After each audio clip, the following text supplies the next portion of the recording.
2020 সালে লোকসানের কারণে বন্ধ করে দেওয়া হয়েছিল রাষ্ট্রায়ত্ত 9টি পাটকল।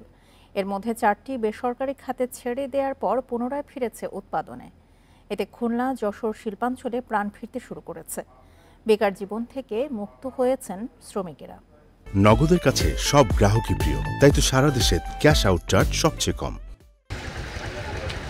গত 14 মার্চ খুলনার খালিশপুরের দৌলতপুর জুট মিল ও যশোরের জেজেআই জুট মিল উদ্বোধন করেন প্রধানমন্ত্রী শেখ হাসিনা। ইজারায় ফরচুন ও আকিজ গ্রুপ গত বছরের ডিসেম্বর থেকে চালু করে মিল দুটি। বর্তমানে এই দুটিতে কাজ করছে 3 শতাধিক শ্রমিক। গত ফেব্রুয়ারি থেকে যশোরের কার্পেটিং ও খুলনার ইস্টার্ন জুট মিল পরীক্ষামূলক উৎপাদন শুরু করেছে ভারতীয় রিগাল কোম্পানি। কর্মসংস্থান হয়েছে 2 শতাধিক শ্রমিকের। তারা জানান, নতুন করে মিল চালু হয় তাদের অভাব অনটন অনেকটা কেটে গেছে। সংশ্লিষ্ট কর্মকর্তারা বলছেন, এবছরের মধ্যেই তারা পুরো উৎপাদনে যাবে। তখন 10,000 শ্রমিকের কর্মসংস্থান হবে মিলগুলোতে। পরীক্ষামূলকভাবে প্রায় 20টি তাঁত চলতেছে।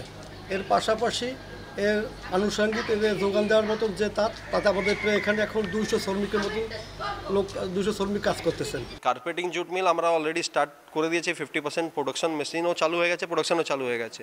বাকি ব্যাপার হচ্ছে ইস্টার্ন জুট রিলেটেড, আমরা অলরেডি মেনটেন্যান্স কাজ অলমোস্ট কমপ্লিটেড।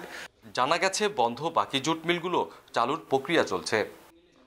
প্রক্রিয়ার মধ্যে আছে, দুটি হয়তো চালু হবে, 8টা চালু হয়ে যাবে। আর একটা একটু সমস্যা আছে আইনগত কারণে, একটু লেট হবে এবং সবগুলো চালু হলে কর্মসংস্থান ভালোভাবে বৃদ্ধি হবে।